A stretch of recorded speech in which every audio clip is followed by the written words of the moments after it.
Three, two, one. Halo guys, perkenalkan nama saya Widya Aprilani. Saya dari kelas 11A. Di sini saya akan menjelaskan tentang mekanisme kontraksi otot. Pertama, saya akan menjelaskan tentang mekanisme kontraksi otot. Kontraksi otot itu apa? Kontraksi otot adalah keadaan saat otot menegang dan memendek sehingga kemudian dapat menggerakkan tulang atau rangka tubuhmu. Lalu, relaksasi itu kebalikannya dong. Yap, relaksasi adalah kondisi ketika otot kembali memanjang. Jangan lupa ya, kontraksi memendek, relaksasi memanjang. Nah, oh iya, otot yang membuat rangka bergerak disebut dengan otot rangka.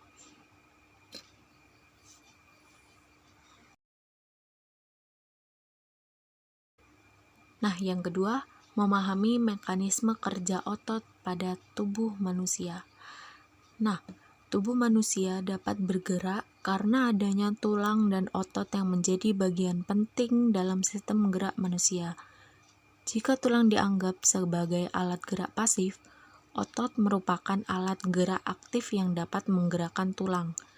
Nah, sini teman-teman, tapi sebelumnya, tahukah teman-teman bagaimana mekanisme kerja otot? Nah, mekanisme kerja otot pada manusia. Sebagai alat gerak aktif, otot dapat menggerakkan kerangka manusia sebagai alat gerak pasif dengan adanya kontraksi dan relaksasi otot. Namun, otot juga dapat menggerakkan bagian tubuh lainnya, seperti jantung, saluran pencernaan, saluran pernapasan, sistem sirkulasi, dan sistem reproduksi. Mekanisme kerja otot diawali saat otot menerima rangsangan atau sinyal dari neuron motorik yang membuatnya berkontraksi. Kontraksi ototlah yang menyebabkan terjadinya sebuah pergerakan pada tubuh teman-teman. Seringkali ya teman-teman, kontraksi otot dianggap terjadi saat otot memendek. Padahal ketegangan otot tidak selalu muncul akibat perubahan pada panjang otot. Pasalnya terdapat beberapa jenis kontraksi otot, yaitu dibedakan atas dua variabel, yaitu panjang dan ketegangan otot. Nah, di sini kita akan melanjutkan tipe-tipe kontraksi otot. Nih ya teman-teman, sebelum mempelajari lebih lanjut mengenai mekanisme kerja otot melalui kontraksi yang terjadi, teman-teman perlu memahami terlebih dahulu tipe-tipe kontraksi otot yang mungkin terjadi. Yang pertama, kontraksi konsentrik. Apa itu kontraksi konsentrik, teman-teman? Nah, tipe kontraksi yang satu ini biasanya terjadi saat otot digunakan untuk mengangkat atau memindahkan sebuah benda. Saat itu kontraksi dimulai dengan timbulnya ketegangan pada otot yang membuatnya memendek. Nah, baru setelah itu otot cukup kuat untuk mengangkat benda tersebut. Tipe ini termasuk kontraksi otot yang paling sering terjadi. Pada mekanisme kontraksi otot ini, gaya yang dihasilkan selalu kurang dari kekuatan maksimum otot. Ketika kekuatan yang dibutuhkan otot untuk mengangkat benda berkurang, kecepatan kontraksi justru meningkat. Hal ini terjadi hingga otot berhasil mencapai kecepatan kontraksi paling maksimum. Nah, yang kedua ini ada kontraksi eksentrik. Nah, tipe berikutnya disebut dengan kontraksi eksentrik. Apa itu kontraksi eksentrik? Nah, kontraksi eksentrik itu gerakan otot yang memanjang atau meregang. Mekanisme kerja otot pada saat kontraksi ini terjadi adalah serabut otot akan meregang akibat kekuatan dari luar otot yang lebih besar dari yang dapat dihasilkan oleh otot itu sendiri. Nah, ini teman-teman, ada dua hal yang perlu teman-teman ingat mengenai mekanisme kerja otot pada kontraksi eksentrik ini. Yang pertama, tekanan yang dihasilkan oleh kontraksi ini sangat tinggi jika dibandingkan dengan kekuatan maksimum otot. Nah, salah satu contoh dari kontraksi eksentrik adalah saat teman-teman hendak meletakkan benda di bawah secara perlahan. Kontraksi eksentrik terjadi karena fleksor lengan harus aktif untuk mengontrol jatuhnya benda. Ini artinya teman-teman bisa bisa saja meletakkan barang yang sangat berat meski tidak mampu mengangkatnya. Nah, yang kedua, ketegangan otot yang dihasilkan tidak bergantung pada kecepatan otot saat memanjang. Artinya, otot rangka dapat menahan gaya yang dihasilkan saat otot memanjang. Jika sedang melakukan latihan kekuatan dengan menggunakan dumbbell, kontraksi ini akan terjadi saat Anda menurunkan dumbbell dari bahu ke arah yang sejajar dengan paha depan. Teman-teman mungkin bisa merasakan otot memanjang pada saat itu.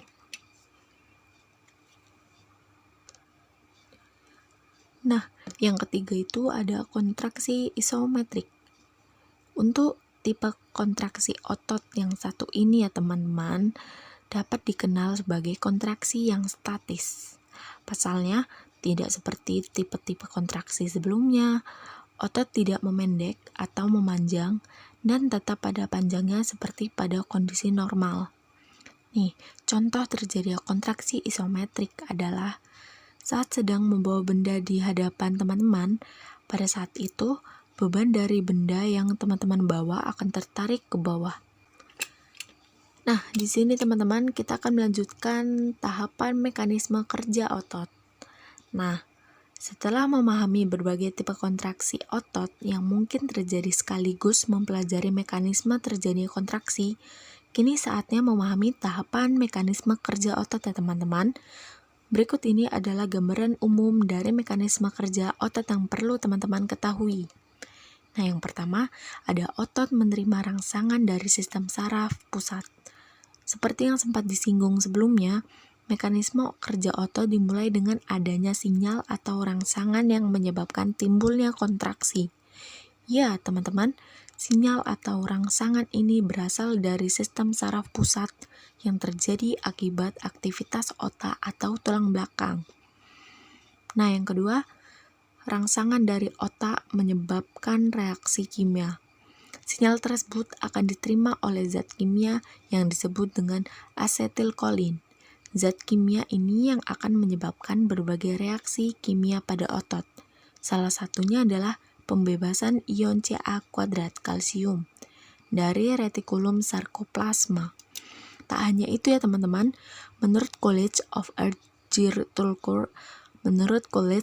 Agriculture and Life Science pada Texas A&M University, reaksi kimia ini juga akan merangsang pergerakan troponin dan tropimyosin dalam senyawa aktin dan myosin. Pergerakan ini memicu terjadinya kontraksi otot. Nah, yang ketiga, proses melemasnya otot. Tahapan mekanisme kerja otot selanjutnya adalah proses melemasnya otot setelah rangsangan atau sinyal sudah tidak dikirimkan lagi oleh sistem saraf pusat. Nah, teman-teman, pada saat itu, reaksi kimia yang terjadi karena adanya rangsangan kembali seperti saat normal. Dengan begitu, otot yang sempat berkontraksi atau memendek akibat reaksi kimia yang terjadi akan memanjang dan melemas. Meski begitu ya teman-teman, mekanisme kerja otot bisa berbeda-beda dan tergantung pada jenis ototnya. Nah, kita lanjut lagi tentang mekanisme kerja otot berdasarkan jenisnya. Nah, di sini teman-teman, terdapat 3 jenis otot di dalam tubuh manusia. Masing-masingnya mengalami mekanisme kerja otot yang berbeda-beda. Nah, yang pertama ada otot lurik. Apa itu otot lurik? Otot lurik adalah jenis otot yang bisa teman-teman kendalikan secara sadar. Mengingat otot ini yang digunakan untuk bergerak. Otot lurik juga dikenal sebagai otot rangka, yaitu otot yang melekat pada tulang. Nah, oleh sebab itu, saat otot ini teman-teman gerakkan, tulang yang melekat pada otot tersebut ikut bergerak. Otot dan tulang ini diikat oleh tendon yang akan ikut bergerak saat otot mengalami kontraksi. Nah, yang kedua ada otot polos.